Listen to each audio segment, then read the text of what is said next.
Rappelez-vous, on avait assez longuement médité la phrase, peut-être la phrase principale de Lumen Gentium, l'Église est en quelque sorte sacrement, c'est-à-dire, à vous de continuer avec moi, signe et moyen de l'union avec Dieu et de l'unité de tout le genre humain. Alors moi, j'ai la phrase, ça m'aide. Mais voilà, s'il y a une phrase à retenir de ces 2 soirées, c'est bien celle-là. Hein, il y a quelqu'un qui demande, c'est ça, court? Ah oui, c'est pas moi que je veux voir, moi. Ah oui. C'est pas intéressant. Non, mais c'est très bien, mais... Non, parce que tout mon topo est en diapo, donc là, il y a un bins. Voilà, ça y est, ça revient. Le Christ revient, rassurez-vous. Voilà, le Christ est revenu. Donc ce soir, nous allons mettre en valeur plusieurs autres points importants de cette constitution sur l'Église. Alors, je n'avais que 2 soirées dans le cadre du CET. Donc, vous voyez bien une première soirée avec une longue introduction quand même sur ce qu'est le concile, les constitutions, etc. Bon, il m'a fallu faire des choix. Donc, ce que nous allons voir, ce sont malheureusement des choix que j'ai dû faire parce qu'il y aurait plein d'autres choses à mettre en valeur au niveau de cette constitution sur l'Église. Alors, je vous propose ce soir comme itinéraire, vous voyez, de voir mon point C1, c'était sur le Christ, l'Église mystère et le Christ. Donc, le deuxième point qu'on va voir ce soir, ça va être la notion de peuple de Dieu. Voilà. Ensuite, 3e point, on va voir des questions autour de l'épiscopat. 4e point, la place des laïcs. Et là, j'irai beaucoup plus vite parce que j'ai surtout développé les 2 premiers points. 5e point, l'appel à la sainteté. Et 6e et dernier point, ce sera un peu ma conclusion, la place de Marie. Voilà. Donc, premier point, enfin, si vous voulez, dans mon développement, toujours, aucun problème. Donc, mon premier point que je voudrais développer ce soir, c'est la notion de peuple de Dieu. La notion de peuple de Dieu que le Concile a mis en valeur dans le chapitre 2. La dernière fois, on avait vu l'Église mystère, c'était le chapitre 1. Et là, donc, je voudrais mettre en valeur un point du chapitre 2. L'épiscopat, qui sera mon point 3, c'est sur le chapitre 3. La place des laïcs, c'est par rapport au chapitre 4. Vous voyez, donc j'ai essayé de sortir un point à peu près à un certain nombre de chapitres. Voilà. L'appel à la sainteté, c'est le chapitre 5. Voilà, pour faire ressortir un point. Alors, donc, ce point-là, sur le chapitre 2, je l'ai intitulé en fait « Peuple de Dieu et ecclésiologie de communion ». Et nous allons voir que, en gros, si vous voulez, la notion de peuple de Dieu a été mise en valeur par le Concile, et dans les 20 ans qui ont suivi le Concile, jusqu'en 1985, ça a été le best-seller, le peuple de Dieu. Puis depuis 1985, depuis 20 ans donc maintenant, eh bien c'est l'ecclésiologie de communion qui est à la mode. Voilà, il y a les effets de mode, mais on va voir que c'est plus qu'une mode. Voilà, donc je vais reprendre ça en 2 points. Donc d'abord la notion de peuple de Dieu, c'est une notion, on va voir, qui vraiment est apparue au Concile très fortement, qui a un fondement biblique, on va voir 4 points, un fondement biblique, un peu d'histoire, on va voir comment c'est apparu dans le cadre du Concile, la signification de cette notion, et puis la réception de cette notion, comment les gens ont reçu au lendemain du Concile cette notion de peuple de Dieu. Alors, mon premier point, donc... Oui, pardon, je vais un peu trop vite, je vais rester comme ça. Voilà, donc mon premier point, donc la notion de peuple de Dieu. Le texte de la Constitution sur l'Église utilise de nombreuses fois l'expression peuple de Dieu pour parler de l'Église. L'Église comme peuple de Dieu. On trouve peuple de Dieu et puis souvent aussi peuple de Dieu en marche. J'ai compté 33 fois dans Lumen Gentium l'expression peuple de Dieu. C'est quand même pas mal. 33 fois. Et 11 fois en plus dans d'autres textes conciliaires, etc. Dans 11 des 16 documents, conciliaires, ça revient. Donc c'est vraiment assez majeur. Alors je vous cite simplement un ou 2 passages comme ça. Dans la Constitution sur l'Église, donc le numéro 9. Cette alliance nouvelle, le Christ l'a instituée.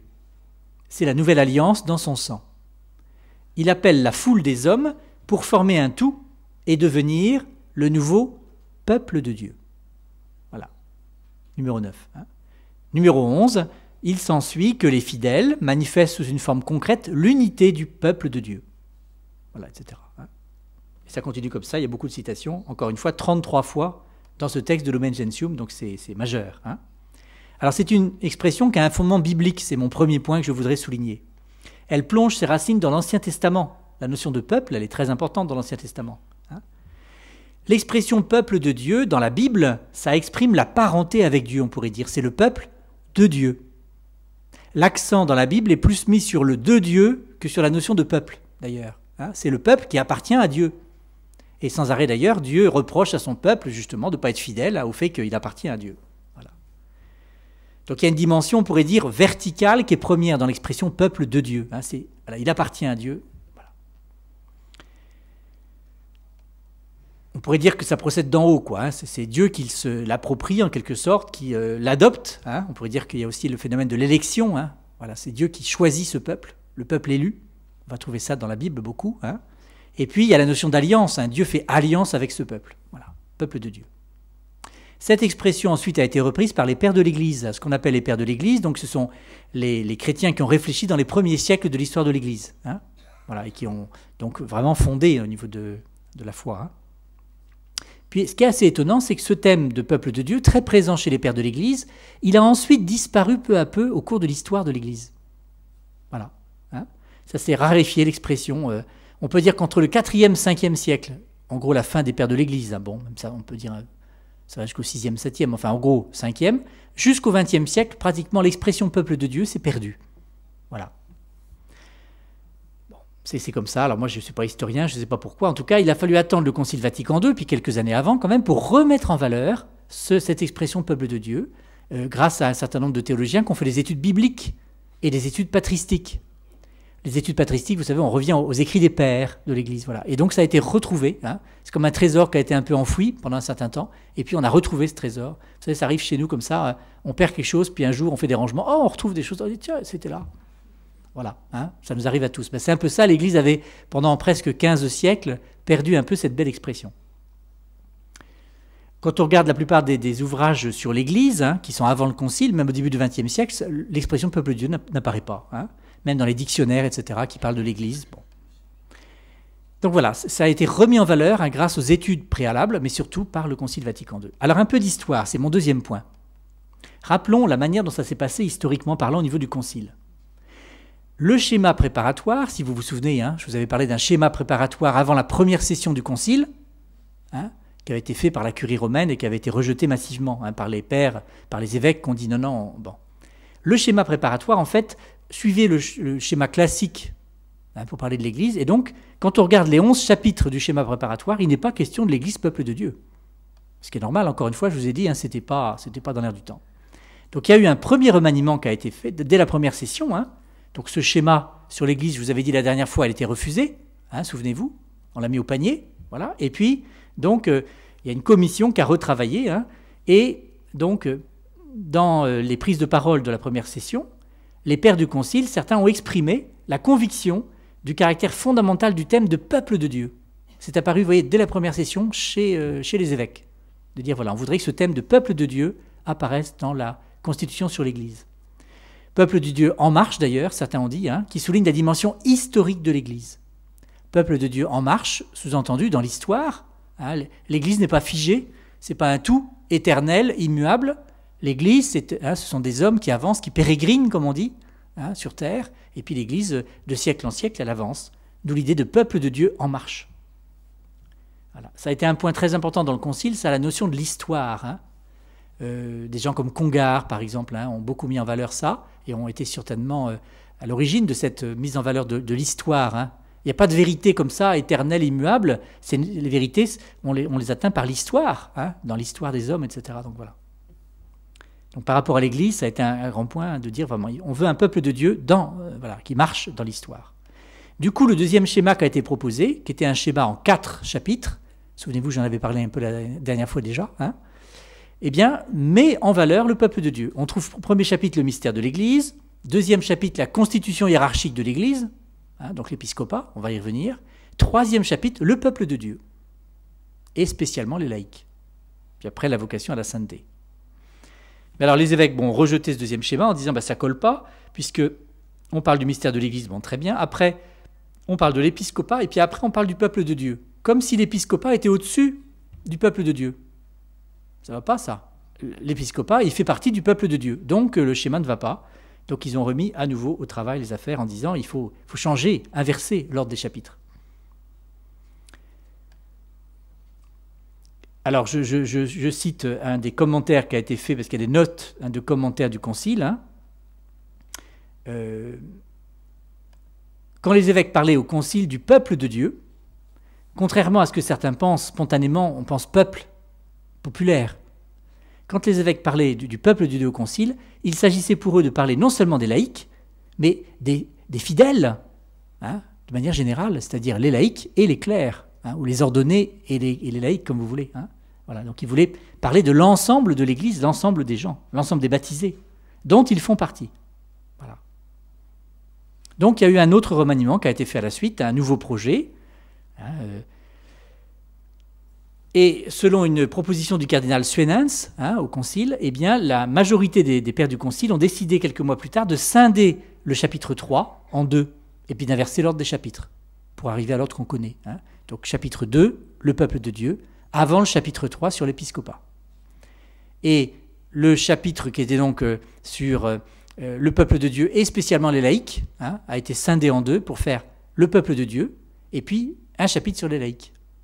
Voilà, c'est comme ça que petit à petit c'est avancé. Hein. Alors, je passe à mon 3.3 maintenant, la signification de cette notion de peuple de Dieu. Alors, pour essayer d'éclairer un peu ce mot, je voudrais réfléchir sur 3 mots un peu différents. Ce qu'on appelle une masse, quand il y a une masse de gens. L'armée, j'ai rien contre l'armée, mais on va quand même en parler. Et puis le peuple. Voilà. Une masse de gens, c'est quoi? C'est un ensemble de gens indistincts, mais qui n'ont pas de chef, quoi. Une masse. Voilà. Hein, c'est une foule. L'Église n'est pas une masse, c'est-à-dire que ce n'est pas une masse de gens comme ça, elle est organisée, elle est structurée. De l'autre côté, l'armée, on pourrait dire que c'est une foule organisée, mais avec une charpente extérieure, une structure extérieure, hein, très forte, voilà, des règles, etc. Bon. L'Église, elle se veut entre deux, c'est-à-dire ni un ensemble de gens qui n'auraient pas de structure, ni une structure qui ne serait qu'extérieure. La notion de peuple de Dieu, elle essaie de rendre compte de ça, c'est-à-dire que c'est un peuple, mais organisé, et qui a une structure, mais qui n'est pas qu'extérieure, qui est aussi une colonne vertébrale intérieure. Hein, vous savez, c'est la différence entre certains animaux qui ont une carapace extérieure, prenez une tortue, vous lui retirez la carapace, ben, après, elle a plus du tout de... Et puis d'autres animaux, comme nous en l'occurrence, on a une colonne vertébrale intérieure, on se tient debout. Alors tant mieux si on a une maison aussi, hein, une carapace extérieure, c'est bien utile, mais voilà. Bon, l'idée du peuple de Dieu, c'est, en fait, chacun suit les appels de l'Esprit Saint, suit les appels de sa conscience, donc chacun a une structure intérieure, et en même temps, il y a une certaine structure extérieure au service de l'organisation de l'ensemble. Voilà déjà un petit point. Hein. Alors, autre point, par rapport au mot « peuple », en fait, on nous dit qu'en grec, il y a 3 mots pour parler du peuple, 3 mots différents. Le premier mot, c'est « ethnos », qui a donné « ethnique », etc. Hein, c'est une réalité raciale, ethnique. Ce n'est pas ce mot-là que les pères ont employé. Il y a un deuxième mot en grec qui est démos. Démos, hein, qui a donné démocratie, c'est le peuple qui s'organise lui-même. Ce n'est pas ce mot-là non plus que les pères ont employé. Ils ont employé le mot laos, hein, qui renvoie à peuple de citoyens qui donnent leur avis. Hein, bon, voilà. Et c'est ce mot-là que les pères ont employé. Avec le risque aussi du coup de dire, voilà, le peuple de Dieu, on met l'accent sur le peuple, quoi, le côté populaire hein, de l'Église. Or, les pères, justement, du Concile ont hésité un petit peu avec l'expression en disant, attention, c'est le peuple de Dieu, ça ne veut pas être les fidèles en opposition à la hiérarchie, à la structure hiérarchique de l'Église, au magistère, mais ça se veut être l'ensemble des gens. Et donc, ils n'ont pas, on peut dire, ils n'ont pas trouvé de mots qui collaient vraiment très bien à ce qu'ils voulaient exprimer. Et ils ont pris le mot laos, bon... le mot peuple un peu à défaut, quoi, en disant, mais voilà, c'est bon. Alors, en disant quand même, ça colle bien, parce que peuple de Dieu, ils ont beaucoup insisté dans les commentaires faits à l'époque du Concile, hein, sur le terme de Dieu. Disant bien que la notion de peuple est importante, mais surtout, c'est le fait qu'il est rattaché à Dieu. C'est Dieu qui est au fondement hein, de l'Église, et le facteur déterminant pour l'Église. Ce peuple de Dieu vient d'en haut.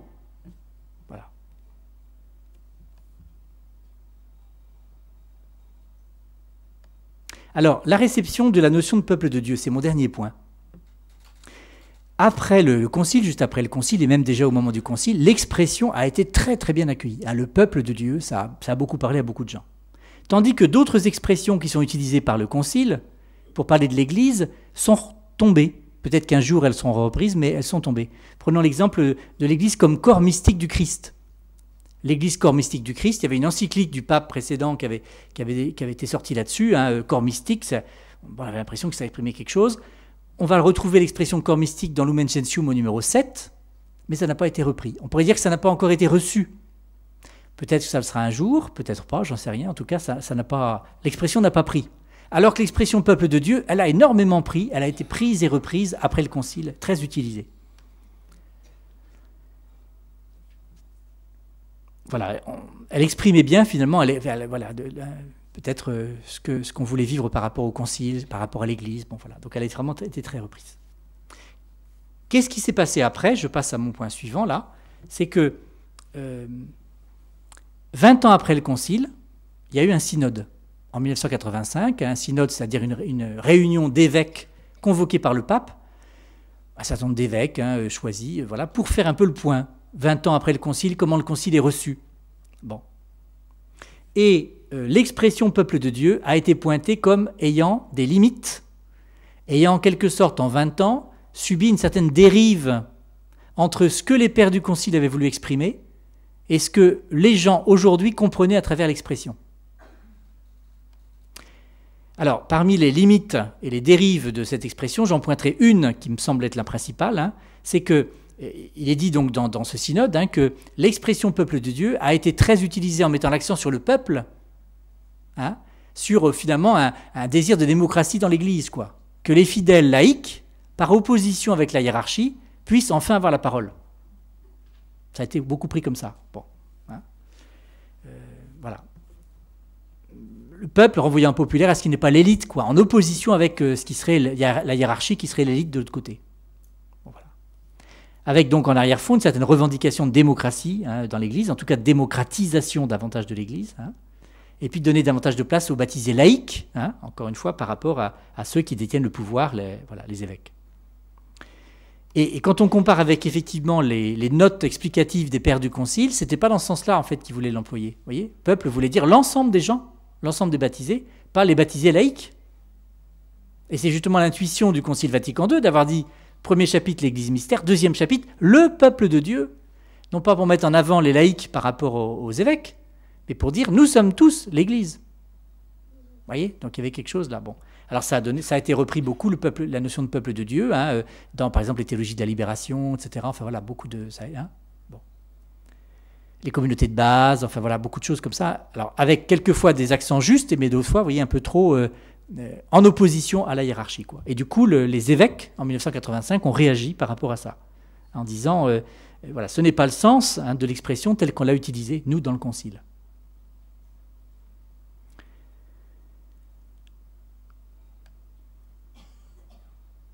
Je vous cite une expression comme ça du synode de 85, le mot « peuple » a été chargé après coup de connotations politiques égalitaires qui ne correspondent ni à son usage biblique, ni à la pensée des pères du Concile.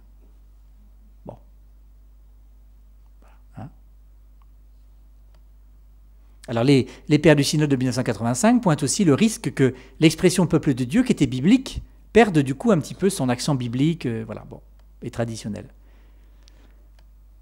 Donc du coup, les pères du synode de 1985 ont réagi en disant, eh bien, on va essayer de mettre en valeur une autre expression. Cette autre expression qui est sortie en 1985, c'est l'expression donc de communion. Hein, une nouvelle approche, le terme de communion, je vous ai mis en titre. Voilà. Hein, l'Église, hein, communion missionnaire, voilà, une communion.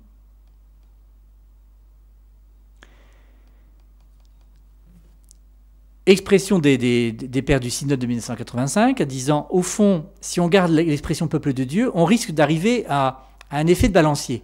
Avant le Concile Vatican II, au moment du Concile Vatican I, on avait beaucoup mis l'accent sur le pape. Hein, le Concile Vatican I avait défini la faillibilité pontificale, avait mis l'accent sur la primauté du successeur de Pierre, le pape, hein, qui peut se prononcer de manière infaillible, voilà, bon, etc. Hein, l'infaillibilité pontificale, bon. Donc du coup, on avait mis l'accent sur le pape de manière un peu trop unilatérale.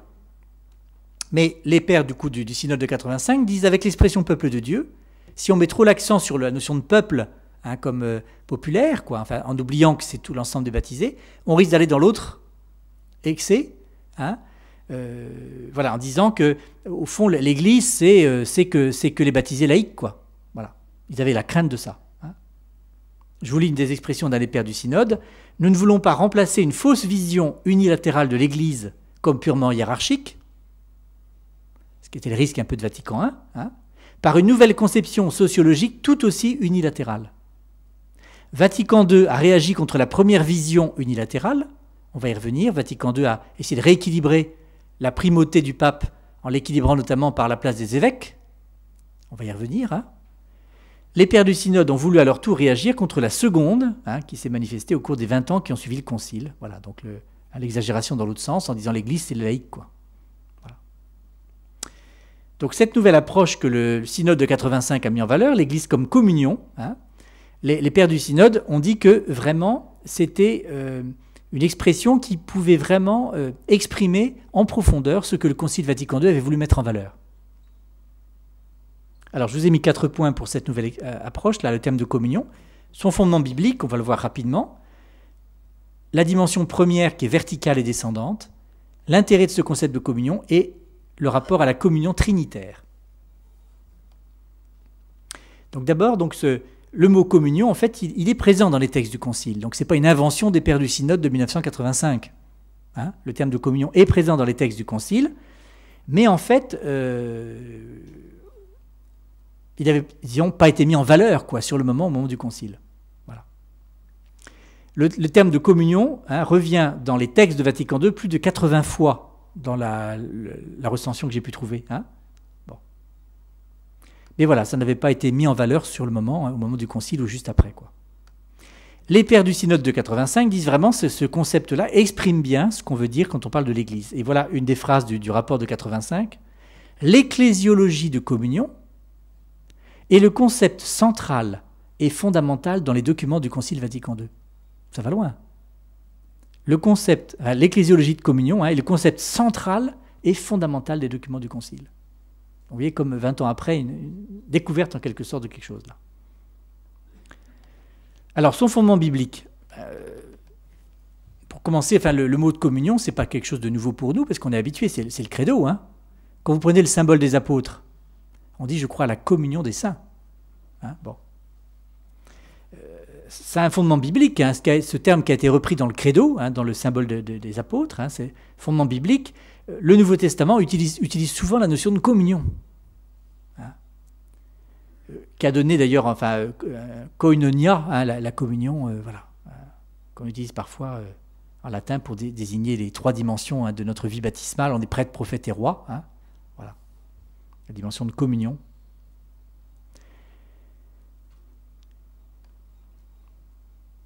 Paul, par exemple, dans ses lettres, caractérise l'Église comme la communion des chrétiens. Très souvent, hein, la communion des chrétiens. Alors, communion des chrétiens avec le Seigneur Jésus-Christ, avec le Seigneur Jésus, et par lui, avec le Père et l'Esprit Saint. Vous retrouvez ça de nombreuses fois dans la lettre aux Corinthiens, 1er aux Corinthiens, 2e aux Corinthiens, expression courante. Les pères du synode de 85 ont mis en valeur une phrase du Nouveau Testament, c'est la première lettre de Jean, que je vous ai mis, vous l'avez sous les yeux, hein, première lettre de Jean, chapitre 1er, versets 3 et 4. Et ils disent dans ce synode hein, qu'on peut considérer cette phrase comme le critère de référence de toute compréhension chrétienne correcte de la notion de communion. Donc c'est assez fort. Hein. Alors, qu'est-ce que nous dit saint Jean ? Ce que nous avons contemplé, ce que nous avons entendu, nous vous l'annonçons, à vous aussi, pour que vous aussi, vous soyez en communion avec nous. Voilà. Et nous sommes en communion avec le Père et avec son Fils, Jésus-Christ. Et c'est nous qui écrivons cela afin que nous ayons la plénitude de la joie. Alors, vous voyez, donc il y a 2 fois où le mot communion revient. Communion entre les hommes, dimension horizontale, que vous soyez en communion avec nous, hein, et puis la dimension verticale, et nous sommes en communion avec Dieu, donc avec le Père et le Fils.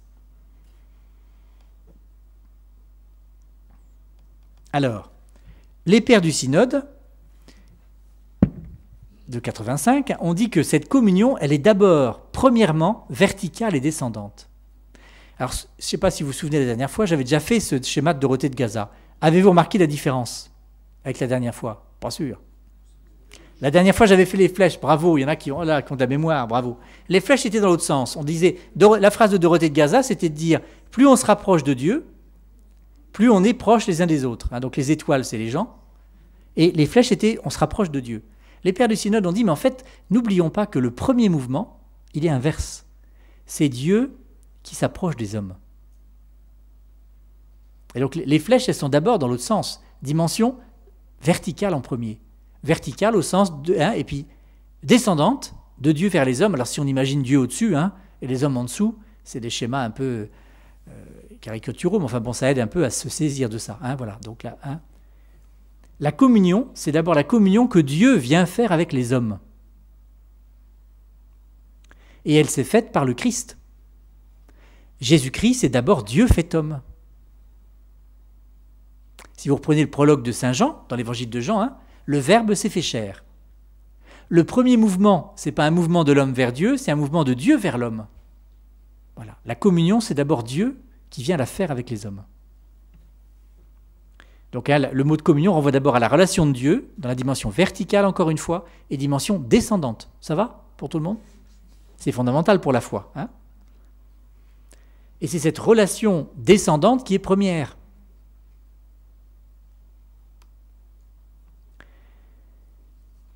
Et on accède à cette communion avec Dieu en accueillant le Christ d'abord. Voilà, en accueillant le Christ qui vient de la part de Dieu. Et la rencontre du Christ qui vient à notre rencontre crée cette communion. Communion avec Dieu, donc communion par le Christ, mais bien sûr avec le Père et l'Esprit Saint aussi. Et c'est en quelque sorte second, sans être secondaire, mais c'est second la communion des hommes entre eux.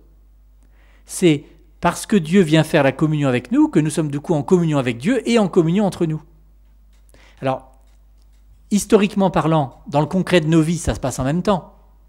La communion avec Dieu et la communion avec les autres, ça se vit dans le même mouvement. Mais théologiquement parlant, au plan de la foi, la communion avec Dieu est première. Voilà. Et cette dimension donc horizontale de la communion des hommes entre eux, c'est en quelque sorte une conséquence de cette communion avec Dieu, quoi. Et la première lettre de Jean, qui est très belle, nous dit que la finalité, c'est la plénitude de la joie. Donc voilà, qu'on invite à accueillir. L'Église est tendue vers ce royaume, vers cette communion avec Dieu. Et cette communion avec Dieu nous permet d'être pleinement épanouis et d'être dans le bonheur que Dieu nous promet. Voilà.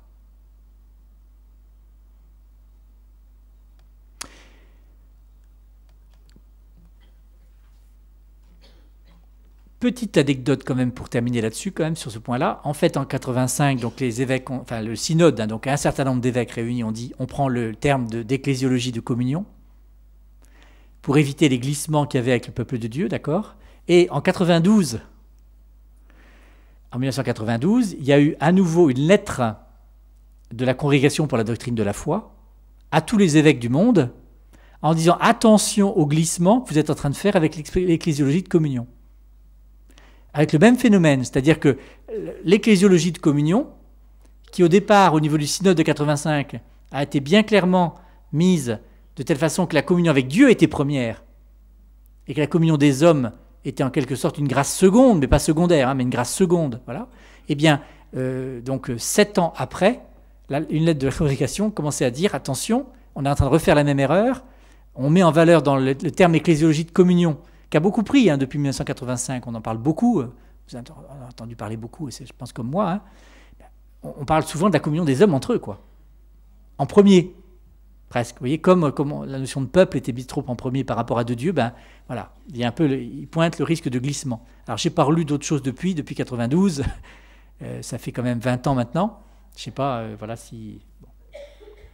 Bon, c'est pour dire comme quoi que les expressions telles que les pères les entendent, les évêques, nos évêques, après quelquefois dans le peuple, l'ensemble des gens que nous sommes, c'est entendu autrement, c'est pas si simple. Alors, réfléchissons maintenant sur l'intérêt, voilà, l'intérêt de ce concept de communion. Dire l'Église est essentiellement une communion, je trouve que c'est très fort et très beau. Ça rejoint d'abord, je crois, quelque chose de vraiment profond, une inspiration profonde de chacun d'entre nous, de chaque personne, qu'on trouve déjà dans le livre de la Genèse, qu'elle est pointée, il n'est pas bon que l'homme soit seul. Nous sommes des êtres de communion. Et c'est notre vocation profonde, quoi. Nous sommes des personnes, nous ne sommes pas des individus isolés. Nous sommes des personnes, c'est-à-dire des individus appelés à vivre en communion. Alors en communion avec Dieu et en communion avec les autres. Voilà. Alors la difficulté quand on vit en relation les uns avec les autres, c'est de trouver le juste équilibre entre deux excès. Soit on met l'accent sur l'unité, avec le risque que ça devienne un peu comme l'armée, c'est-à-dire qu'on dit voilà, un seul chef, il faut que tout le monde obéisse. Et du coup, chacun ne se sent pas forcément respecté. Voilà. Sous couvert de l'unité, on veut uniformiser. Hein, et on uniformise et on dit voilà, ben c'est comme ça, il n'y a qu'une tête, et puis il faut que tout le monde hop, soit bien droit. Soit, à l'inverse, on met l'accent sur l'individu, hein, le côté individuel de chacun, avec le risque d'arriver vers une masse, c'est-à-dire, vous savez, des gens qui n'ont pas de structure, voilà, il n'y a pas d'organisation trop, et puis on ne sait pas où on va, finalement, quoi. Hein. Sous couvert de diversité et de respecter la diversité de chacun, on peut arriver à un individualisme très marqué, dont nos sociétés, parfois, peuvent être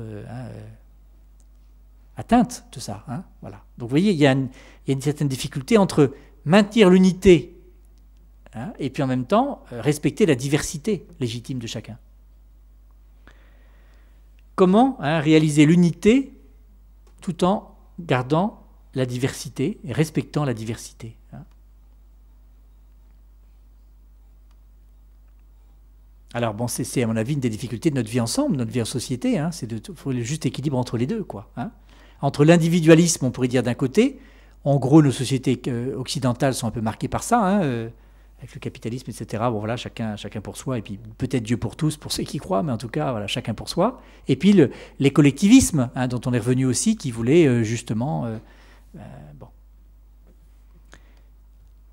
La question que je pose de l'équilibre de la relation entre nous, c'est la même chose dans l'Église d'ailleurs. On peut exactement se poser la même question. Dans l'Église, hein, on peut avoir, sous couvert de l'unité, hein, la tentation de l'uniformisation. C'est ce qui peut un peu parfois tenter le catholicisme, hein, notre confession chrétienne catholique, avec notre système de papauté, etc., d'organisation, de structure hiérarchique forte, hein, quelquefois, est-ce que voilà, le danger, c'est pas qu'elle ne maintienne pas suffisamment finalement la légitime diversité. Bon. Et puis à l'inverse, hein, peut-être que les protestants, par exemple, ou même les orthodoxes, avec leur système de patriarcat, etc., ne sont pas dans l'autre sens, voulant maintenir la diversité, hein, et la légitime diversité, est-ce qu'ils arrivent à maintenir l'unité? Voilà, c'est une question. Hein. Le modèle de communion, du coup, alors là je m'appuie sur ce qu'ont dit les pères du synode de 85, hein, ils disent, peut nous aider à trouver un juste équilibre. Et ce qui est intéressant, c'est que par rapport à l'expression, ils repartent sur la communion trinitaire, en nous invitant à méditer sur le mystère même de la Trinité. Hein, alors je vous ai mis voilà, l'icône de Robloff, hein, qu'on connaît tous bien, hein, qui nous aide à... Bon. La doctrine de la Trinité, nous disent-ils, a une dimension communionnelle essentielle. Le Père, le Fils et l'Esprit sont en communion les uns avec les autres. Dans la diversité, leur singularité, le Père n'est pas le Fils n'est pas l'Esprit. Le mystère de Dieu, hein, est pensé comme une communion de vie des trois personnes divines, mais qui ont une telle communion de vie entre elles qu'il y a unité. Nous croyons en un seul Dieu. Alors c'est ce qu'on proclame chaque dimanche, quand on proclame le credo. Bon, moi je le proclame un peu machinalement parfois, vous sûrement pas, j'espère, pour vous. Mais vous voyez, on dit, voilà, je crois en Dieu, je crois en un seul Dieu, puis après on dit le Père, le Fils, l'Esprit. Extraordinaire. On dit l'unité, et on dit en même temps la diversité. Certains nous accusent d'être polythéistes, en disant, il y a trois dieux chez vous, le Père, le Fils, l'Esprit. Hein, bon, voilà. Mais non, ils ne font qu'un. Parce qu'il y a une communion parfaite. Voilà. En Dieu, unité et diversité s'allient parfaitement. Voilà. Les trois personnes divines, en vertu de l'unité de leur nature divine, elles sont toutes les trois dieux, hein, ne peuvent être ni confondues ni séparées. Séparées, vous voyez, ce serait, voilà, bon, il n'y aurait plus d'unité. Confondu, hein, ce serait la confusion, Le Père serait confondu avec le Fils confondu avec l'Esprit, mais non, ils ne sont pas confondus. Là, on a, sur l'icône de Roubloff, là, on a, voilà, 3 singularités, le Père, le Fils, l'Esprit. Il n'y a pas de confusion, et en même temps, il n'y a pas de séparation. Il y a, voilà, il y a un lien profond qui fait que... Voilà, il y a une communion trinitaire. Et du coup, les pères du synode de 85 disent l'Église, elle doit vraiment s'inspirer de ça. L'Église, si elle veut refléter le visage du Christ pour le monde, elle doit vivre de manière à être reflet de cette communion trinitaire.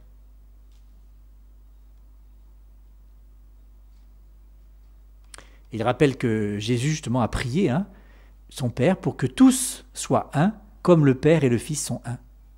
Jean chapitre 17, il y a toute une grande prière sacerdotale de Jésus dans le chapitre 17, les versets 20 à 23 notamment.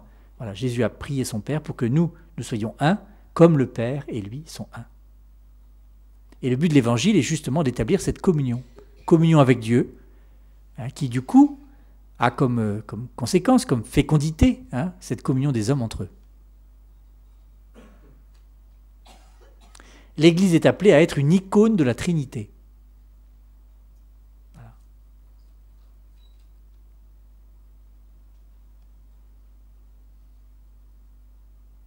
La communion de vie au sein de la Trinité, communion de vie entre le Père, le Fils et l'Esprit, en fait est source de la communion de l'Église, de la communion ecclésiale. Et la Constitution Lumen Gentium, justement, termine sa section initiale par une citation de Cyprien qui va tout à fait dans ce sens-là. Saint Cyprien, l'Église apparaît comme le peuple qui tire son unité de l'unité du Père et du Fils et de l'Esprit Saint. Voilà.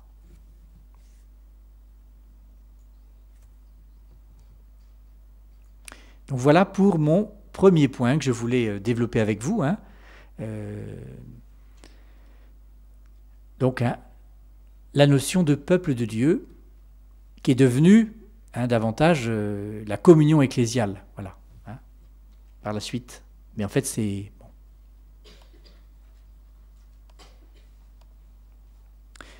Je voudrais maintenant parler de l'épiscopat. Alors, ce n'est pas la partie peut-être la plus facile, mais je trouvais ça important. J'ai hésité à vous parler de ça ou de prendre d'autres parties peut-être plus faciles. Bon. Mais je me suis dit que quand même c'était important.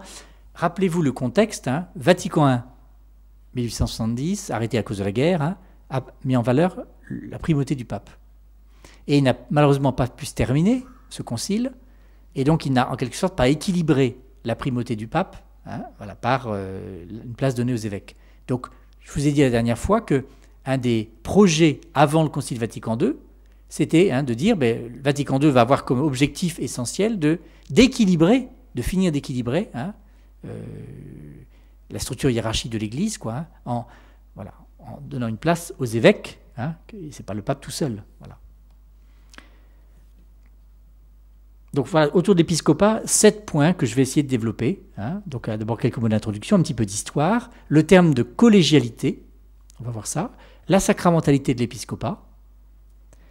Les évêques, on va voir que le concile a dit qu'ils étaient vicaires du Christ et non pas vicaires du pape. Et puis qu'ils étaient ensemble responsables de l'Église, et donc ils ont avoir une sollicitude à l'égard de toutes les Églises. Ils ne sont pas responsables seulement de leur diocèse, ils sont collectivement responsables de l'ensemble de l'Église. Voilà. Donc je vais essayer de développer un petit peu ces points-là. Donc d'abord quelques mots d'introduction. Donc quand Jean XXIII, je vous ai dit, a convoqué le Concile Vatican II, donc on a beaucoup répété à l'époque qu'il aurait essentiellement comme objectif de compléter ce que Vatican I avait commencé à faire par rapport à la structure hiérarchique.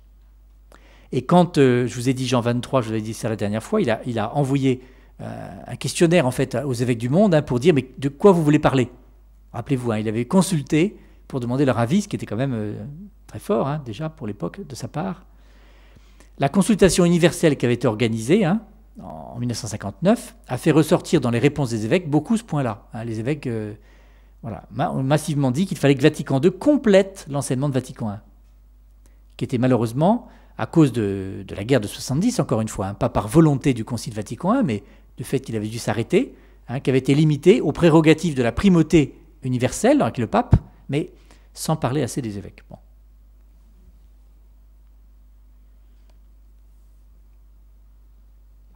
Un peu d'histoire maintenant, mon point 2. En juin 1960, donc avant le concile, la commission théologique préparatoire avait rédigé un projet, un schéma.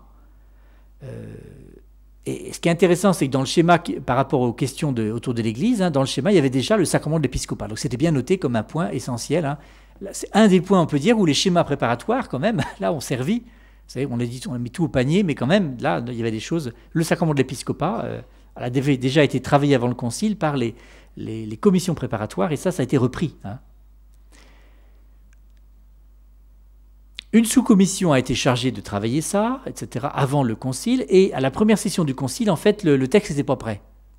Bon, première session du concile, en novembre 62, finalement, voilà, le texte a continué à être rédigé pour être présenté aux évêques, et en fait, donc, voilà, il n'était pas prêt, en quelque sorte, pour la première session. Ce premier texte, il comprenait 2 chapitres sur l'épiscopat. Un chapitre qui était sur l'épiscopat comme degré suprême du sacrement de l'ordre. Donc, en gros, les évêques seraient des super prêtres. Voilà. Et puis, un autre chapitre sur les évêques résidentiels. Bon, alors là, c'était un peu compliqué. On partait parce qu'il y a des évêques non résidentiels, d'autres qui sont résidentiels. Bon, voilà, ça partait dans des choses un peu compliquées. Bon. Le thème de la collégialité épiscopale, par contre, était présent dès le départ. Dans ce texte-là, on parlait du collège des évêques. Et du coup, le thème de collégialité a été repris par les pères du concile, qui ont dit « mais c'est un terme intéressant ». Et lors de la première session, en octobre 62, il y a une petite révolution qui a été faite, c'est que les évêques ont dit « il faut faire des commissions pour travailler ». Et la curie romaine leur a dit « ben voilà, faites des commissions, élisez des représentants ». Mais les évêques ont dit « on ne se connaît pas ». Les évêques ont dit « on ne se connaît pas, c'est pas possible d'élire comme ça. Donnez-nous quelques jours, fichez-nous la paix, donnez-nous quelques jours ». Pour qu'on fasse connaissance. Et une fois qu'on aura fait connaissance, on pourra effectivement élire des évêques pour les commissions. Et dans les commentaires du concile, il nous est dit que, en fait, la collégialité épiscopale, avant d'être dite dans les textes, elle a été vécue par les évêques. Les évêques ont fait l'expérience qu'ils avaient à se connaître et à vivre quelque chose ensemble. Avant Vatican II, on peut dire que chaque évêque était dans son diocèse, mais ne s'occupait pas des diocèses autour. Beaucoup d'évêques, d'ailleurs, ne connaissaient pas les évêques des diocèses autour. Et puis, ils n'avaient pas forcément le souci d'essayer de rentrer en contact avec les autres, demander « tiens, qu'est-ce que tu fais chez toi ?» etc. Non, il n'y avait pas ce côté échange entre évêques. Et là, première session du concile, les évêques ont fait l'expérience qu'ils avaient à vivre en collège, en quelque sorte. Enfin, vous voyez, prendre le temps de faire connaissance, voilà, tout simplement, de vivre une fraternité entre eux. Voilà. Donc, c'est le cardinal Liénard qui avait fait une déclaration en octobre 62, et qui a arrêté tout en disant voilà, il faut qu'on commence par se connaître. Et ça a reçu un assentiment quasi unanime des évêques quand on se dit oui, il faut qu'on prenne le temps de se connaître. Donc ce qui est intéressant, vous voyez, c'est que les évêques en fait ont fait une expérience d'abord de collégialité épiscopale avant d'en parler. Ça, je trouve que c'est un point qui m'a marqué. Voilà. L'Assemblée, donc une fois que c'est connu, etc., des évêques, qui se sont donc mis en commission, etc., et puis ils ont rejeté en novembre 62 le texte qui était prévu sur l'épiscopat, en disant il faut revoir le texte, il faut le refondre complètement, il ne nous va pas. Et ils ont donné des indications pour ce travail, bien sûr. Voilà, donc il y a une sous-commission qui a retravaillé ça, qui a présenté à la deuxième session un nouveau schéma. Donc en 63, on est donc fin 63 pour la deuxième session. Une consultation des pères du concile a été faite, donc sur un certain nombre de questions, dont la plupart concernaient l'épiscopat. Et ça a donné des signes encourageants, comme quoi le second texte était meilleur que le premier. C'est toujours pas mal quand même, un peu, ça permet d'avancer. Mais quand même, ce n'était pas suffisant. Il y a eu beaucoup à nouveau de demandes, de changements, etc. Donc ils se sont remis au travail pour la session suivante, donc jusqu'à pratiquement fin 64.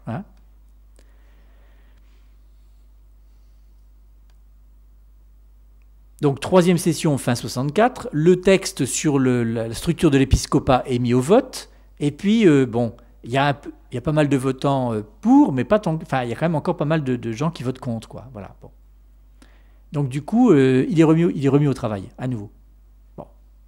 7 séances de la commission vont se faire à la suite pour examiner tous les amendements, c'est-à-dire toutes les propositions de révision indiquées par les évêques. Donc vous voyez ce texte-là, voilà, à nouveau, je vous ai dit, le texte sur l'Église a été beaucoup travaillé, mais la partie sur l'épiscopat a été aussi très travaillée. Donc il a fallu attendre fin 64 pour représenter, etc. Et puis finalement, ça a été voté. La partie sur la structure de l'épiscopat, que je vais développer un petit peu plus tard, finalement elle a été votée, cette partie-là, avec 2099 oui pour 46 non.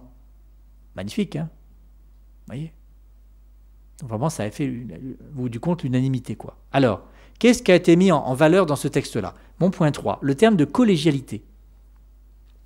Un certain nombre de commentaires du Concile ont dit que le thème de la collégialité était le thème essentiel qui était ressorti de ce chapitre 3 sur l'Église, qui parle donc de la structure hiérarchique de l'Église. Or, ce qui est pas banal, c'est qu'en fait, quand vous regardez le texte, pratiquement, le mot de collégialité n'apparaît pas. Donc c'est la notion de collégialité qui a été prise en compte, mais sans forcément utiliser le terme. Il y a le terme collège qui apparaît un peu, mais très peu. Il y a d'autres termes qui sont utilisés, et le terme de collégialité n'apparaît pas. Il n'était pas dans l'air du temps avant le Concile, déjà, pour commencer, le terme de collégialité. Dans les textes du magistère qui précèdent le Concile Vatican II, il n'est pas tellement utilisé. L'Église s'en méfiait. Pourquoi elle s'en méfiait? Parce que, en fait, il peut être mal compris, quoi. Qu'est-ce qu'on appelle un collège? C'est en général un ensemble de gens qui sont égaux les uns les autres et qui s'organisent en choisissant un d'eux pour peut-être diriger leur assemblée. L'exemple le plus clair, c'est le collège des cardinaux qui existe actuellement dans l'Église. Le collège des cardinaux, donc c'est des cardinaux ensemble, qui sont tous des pairs, P-A-I-R-S, donc ils sont tous égaux, et qui, lorsqu'ils sont convoqués par le pape pour travailler, élisent entre eux l'un d'eux pour diriger les débats, etc. Voilà. Mais ils s'organisent. Il n'y a pas un cardinal qui est au-dessus des autres. C'est ça la notion de collège, en théorie, dans la définition. Le pape, d'ailleurs, ne fait pas partie du collège des cardinaux, il est à part. Voilà. Le collège des cardinaux, c'est comme ça. Donc, en fait, parler du collège épiscopal, si on prend cette définition-là, où est le pape là-dedans? Est-ce qu'il est un évêque parmi les autres évêques que les évêques élisent et qui serait à égalité avec les autres? C'est pas juste, c'est pas comme ça quand même dans l'Église. Ça fonctionne pas comme ça. C'est pas un évêque parmi d'autres simplement, c'est un évêque, effectivement, il est évêque de Rome, mais il a une place particulière comme pape. Donc le mot de collège, vous voyez, il n'est pas finalement si évident que ça à utiliser. Bon. Alors, il nous est dit dans les dictionnaires qu'il y a une deuxième définition possible du mot collège. Ça peut désigner une société hiérarchisée, composée de membres inégaux, dont le chef possède des pouvoirs personnels qu'il ne tient pas de ses collègues. Et dans les dictionnaires que j'ai été voir, ça fait justement référence à l'Église catholique, notamment. C'est-à-dire qu'il y a comme une définition presque spéciale du mot collège pour l'Église, quoi. C'est-à-dire que le pape ne tient pas des autres évêques ses pouvoirs. C'est pas comme ça, voyez. Il a un pouvoir qui lui est propre. Voilà, bon. Le pape peut, rappelons-nous Vatican I, Concile Vatican I, qui a défini la primauté du pape, le pape peut se prononcer à lui seul, en tant que représentant l'Église, c'est ce qu'on appelle l'infaillibilité pontificale. Donc, vous voyez, bon...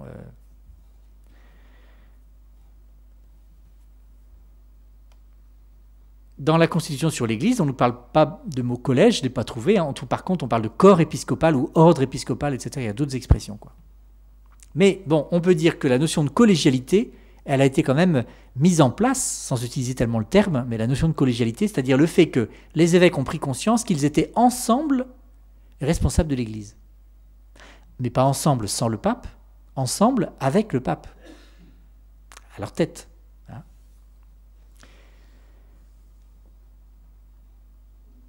Il y a une nature collégiale, on pourrait dire, de l'épiscopat, quoi.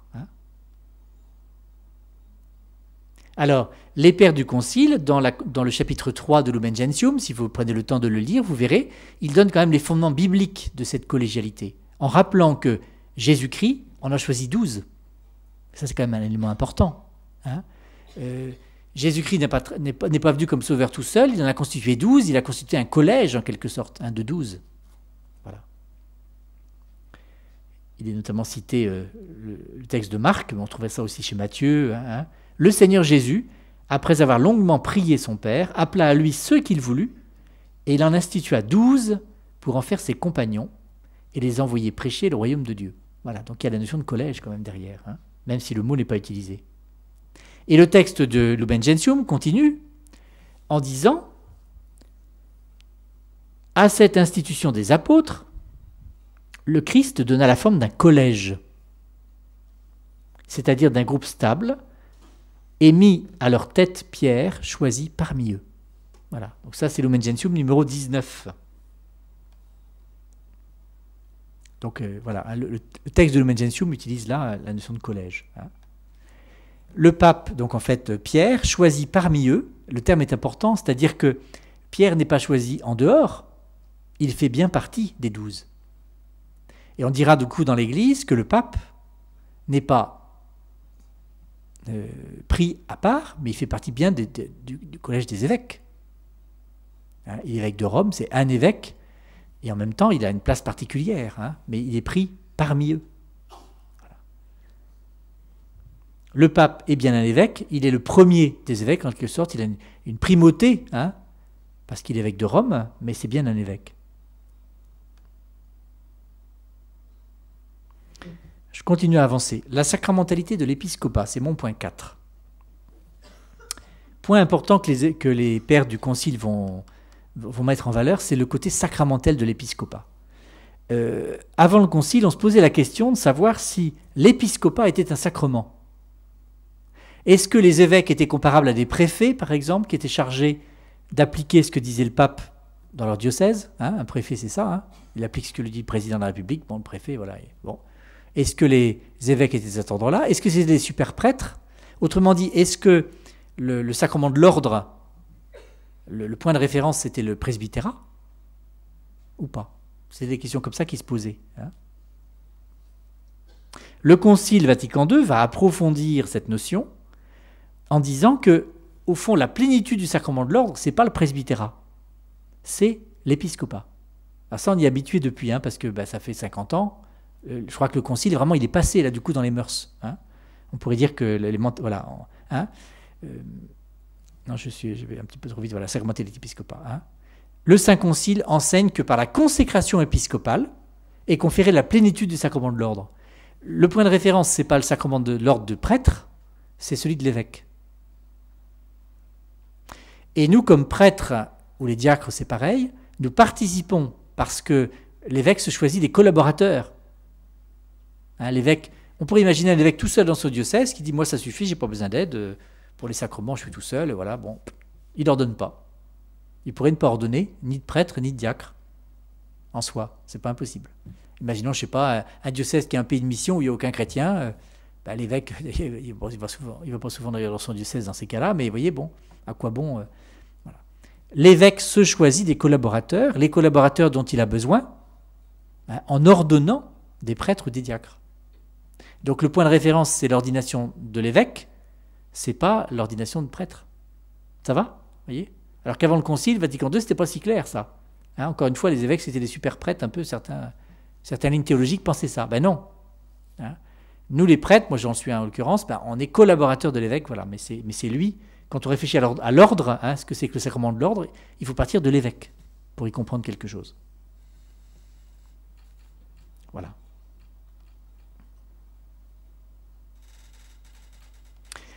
Autre point important, l'évêque, c'est pas un préfet, etc. C'est pas le fait que le pape lui donne une mission qui est premier, c'est d'abord le sacrement de l'ordre. Ça aussi, c'est un point important. La redécouverte de la sacramentalité de l'épiscopat. Effectivement, l'évêque ne pourra pas agir si le pape ne lui donne pas une mission particulière. N'empêche que c'est le sacrement de l'ordre qui le fait évêque. C'est pas le pape. Vous voyez ce que je veux dire? Pour essayer de comprendre ça, peut-être qu'il faut faire le lien avec la première soirée. Quand je parlais de la sacramentalité de l'Église, je disais l'Église, elle est d'abord sacramentelle. Vous vous souvenez? Ce qui définit l'Église, c'est d'abord qu'elle est sacramentelle. Et bien de la même manière, on pourrait dire que les pères du Concile, ils ont appliqué ça aux évêques, en disant l'épiscopat, c'est d'abord sacramentel. C'est ça qui le définit. Hein. Et c'est pour ça d'ailleurs qu'après, on va dire que l'Eucharistie fait l'Église. Vous vous souvenez, cette phrase a été énormément reprise. Hein. L'Église fait l'Eucharistie, mais l'Eucharistie fait l'Église. C'est-à-dire la dimension sacramentelle est première. Hein. Et c'est le rite de l'imposition des mains qui fait l'évêque. Hein. Il faut que 3 évêques au moins soient présents. Et par le rite de l'imposition des mains, voilà. Et donc c'est vraiment le rite sacramentel qui, c'est pas la mission que donne le pape. Même si la mission que donne le pape est essentielle pour que l'évêque puisse exercer sa mission. Hein. Toute proportion gardée, on pourrait dire la même chose pour les prêtres. Hein. Alors c'est ce que fera le concile dans un décret sur les prêtres, mais bon, qui n'est pas mais il dira la même chose, c'est-à-dire nous les prêtres, c'est au moment de notre ordination qu'on est fait prêtre, mais on ne peut exercer que si notre évêque nous donne une lettre de mission. Si on n'a pas de mission, on ne peut pas exercer. N'empêche que c'est pas l'évêque, vous voyez, qui en quelque sorte nous fait prêtre, c'est le Christ par le sacrement de l'ordre. Voilà. Alors, le rite de l'imposition des mains, il est intéressant parce qu'il fait à la fois, effectivement, il fait devenir prêtre, en l'occurrence, fait devenir évêque pour les évêques, mais en même temps, il introduit dans un corps, dans un collège, dans le corps des évêques ou dans le corps des prêtres. Nous, par exemple, quand on est prêtre, après on va donner la paix. Quand on a ordonné diacre, vous avez tous assisté à une ordination de diacre. Le diacre ensuite va saluer chacun des diacres présents dans l'assemblée pour dire, voilà, les autres l'accueillent et lui disent bienvenue dans le corps des diacres. Nous, comme prêtres, quand on est ordonné prêtre, c'est pareil, on va saluer tous les prêtres qui sont dans l'assistance et qui nous disent bienvenue dans le corps des prêtres. C'est pareil pour les évêques, et c'est d'abord des évêques dont il faut parler, parce que nous, c'est second, vous voyez bien, c'est d'abord voilà, l'évêque, quand il est ordonné évêque, il entre dans le corps des évêques. Voilà. Et avec les autres évêques, ils doivent avoir le souci commun de l'Église universelle. Alors ça va être un peu une révolution, le côté collégial de l'épiscopat. Avant, les évêques, ils avaient comme idée qu'ils étaient chargés de leur diocèse, ce qui est déjà pas mal, mais ils n'étaient pas chargés du diocèse d'à côté. Voilà. Le Concile Vatican II va aider les évêques à prendre conscience qu'ils forment un corps qui est responsable de l'ensemble de l'Église, en tant que corps. Donc voilà, le corps des évêques, le collège des évêques, si on veut parler comme ça, en lien avec le pape, est solidairement responsable de la mission dans l'Église universelle, et pas simplement dans son diocèse.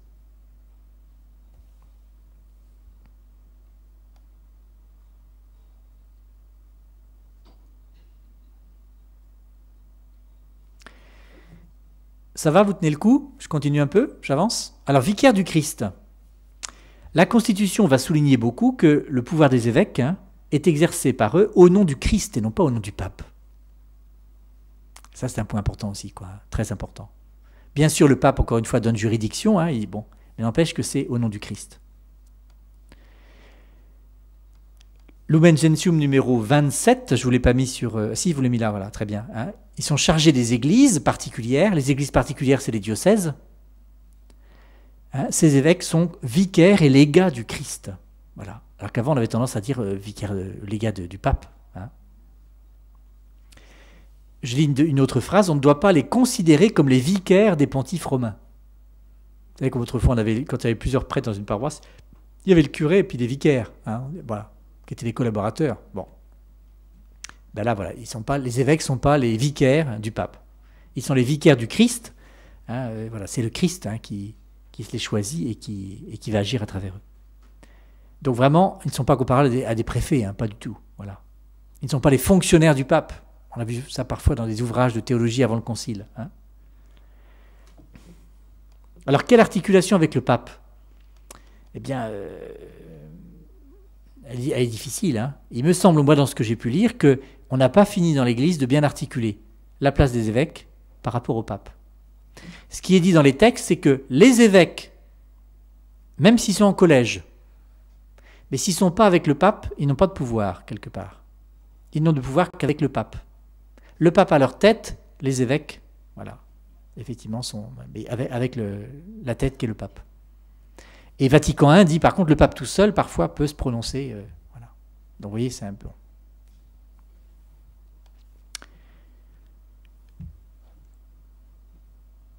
Autre point, ils ont donc pris conscience qu'ils avaient à s'occuper de toutes les églises, hein, une sollicitude à l'égard de toutes les églises. La Constitution sur l'Église va souligner le fait que les évêques sont responsables collectivement ensemble de la mission. Je vous ai mis un petit extrait de Lumen Gentium numéro 23. Le soin d'annoncer l'Évangile sur toute la terre revient au corps des pasteurs. À eux tous, en commun, le Christ a donné mandat en leur imposant un devoir commun. Ça, franchement, c'est une nouveauté du Concile. Dire, voilà, vous n'êtes pas chacun chargé de votre petite terre là où vous êtes, c'est déjà pas mal, mais non.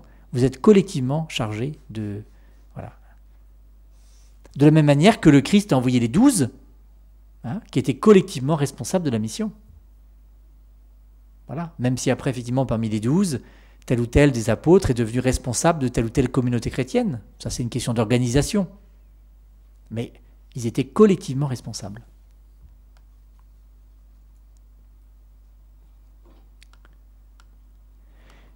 On voit apparaître dans le texte du Concile la belle expression de sollicitude, qui doit animer les évêques, sollicitude à l'égard de toutes les églises. Alors cette collégialité, cette sollicitude, bon, évidemment, elle va passer par une organisation, il faut bien s'organiser, mais c'est quelque chose de profond, qui est de l'ordre de la charité pastorale, qui doit animer les évêques, qui doivent avoir le souci de toutes les églises. Alors comment s'exprime cette sollicitude, cette collégialité, on pourrait dire, Alors je vous ai mis quelques petits points, voilà. La collégialité, elle s'exprime au sens strict à travers les conciles. C'est-à-dire que la notion de collégialité, elle est vraiment, de manière stricte, formelle, lorsqu'il y a un concile œcuménique comme le Concile Vatican II. C'est-à-dire l'ensemble des évêques présents autour du pape qui les a convoqués et qui préside. On pourrait dire que c'est ça. La collégialité, c'est... voilà. Et on peut dire que le Concile Vatican II, sur ce point-là, il n'a rien dit de nouveau. Ça existait déjà avant, c'était déjà dit avant. Mais ce qui est intéressant, c'est que le Concile Vatican II a mis aussi à rajouter un sens large, on pourrait dire, de la collégialité. Je vous ai mis deuxième point. Au sens large, dans un degré moindre, cette collégialité s'exprime dans d'autres institutions qui vont fleurir au lendemain du Concile et dont on a les fruits aujourd'hui. Alors je vous ai mis deux exemples, les synodes et les conférences épiscopales. Ça n'existait pas avant le Vatican II, ça.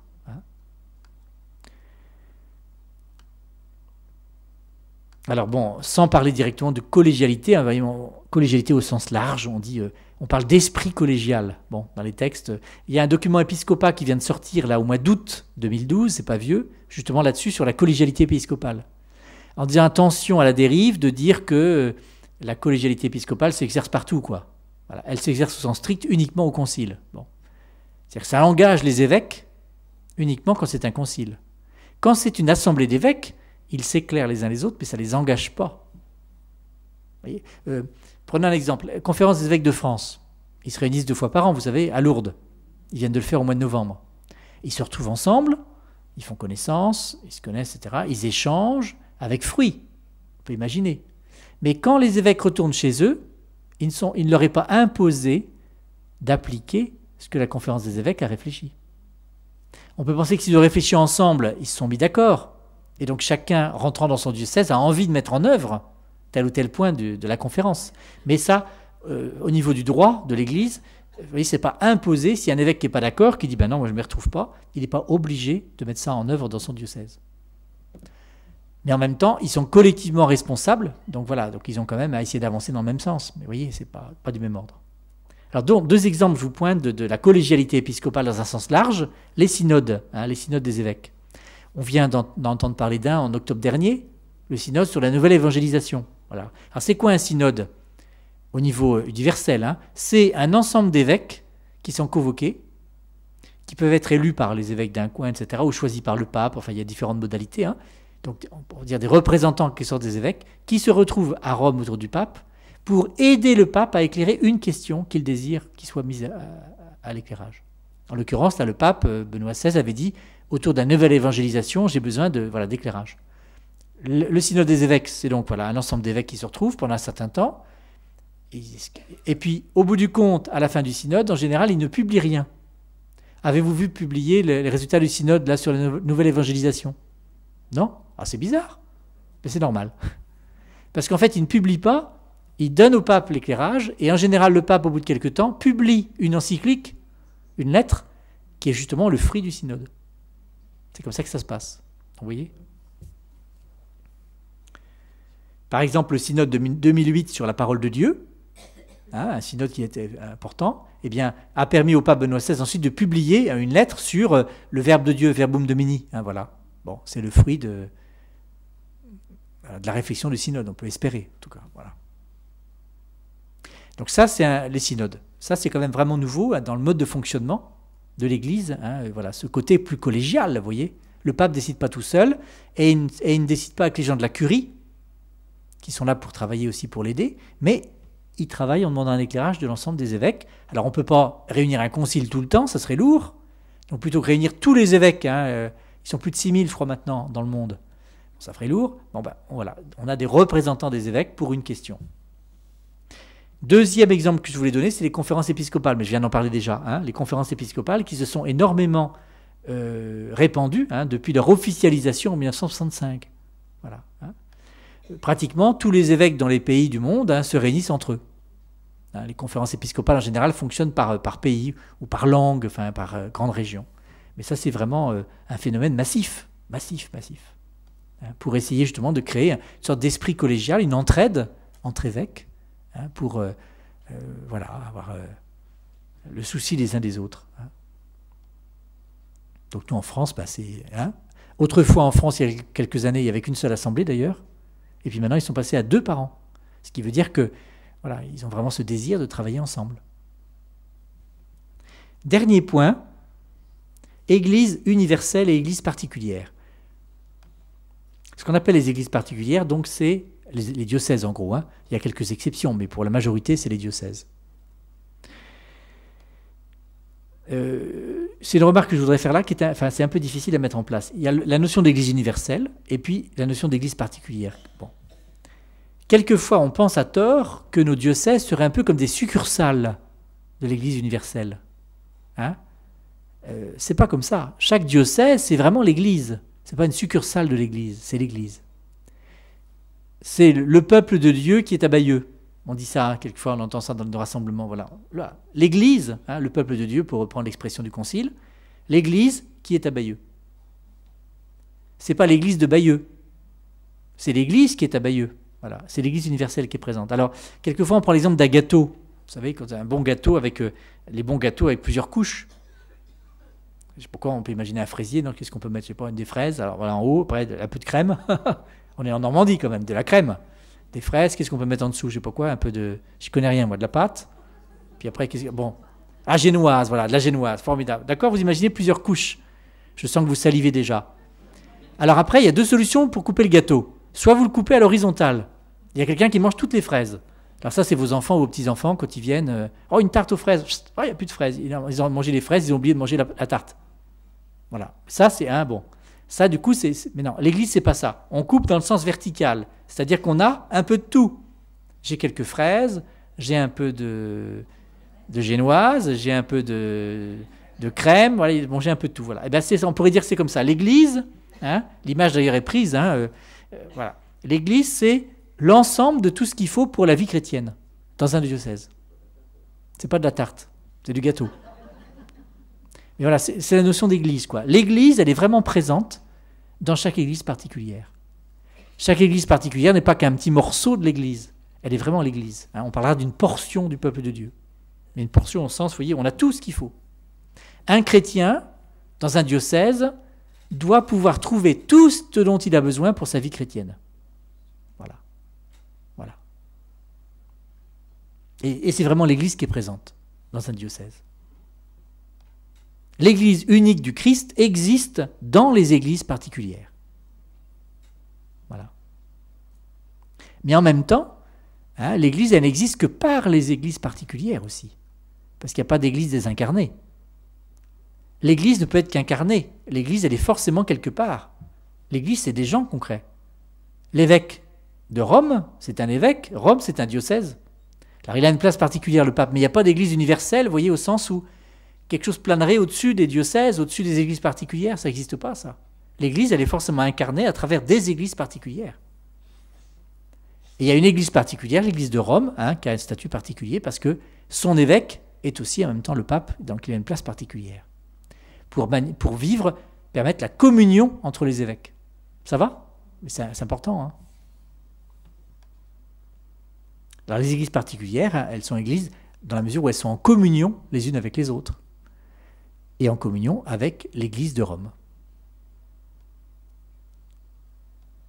Alors on pourrait en revenir à nouveau à la communion trinitaire. Hein. On a dit tout à l'heure que les trois personnes de la Trinité, le Père, le Fils, l'Esprit, ne peuvent pas être ni confondus, ni séparés. D'accord? Il n'y a pas de confusion, il n'y a pas de séparation. On pourrait dire la même chose entre les églises locales, les églises particulières. Hein? Voilà, elles doivent être ensemble les unes avec les autres, et en même temps, elles ne sont pas confondues. Hein? Chacune a bien sa particularité. L'église qui est à Bayeux-et-Lisieux a sa particularité. Voilà, et ce n'est pas la même que l'église qui est à Coutances et Avranches à côté, ou que l'église qui est à C. Voilà. Donc voilà, une singularité. Et en même temps, on ne peut pas les séparer. Hein, une église particulière, elle n'est église que si elle est en communion avec les autres églises et en communion avec le pape.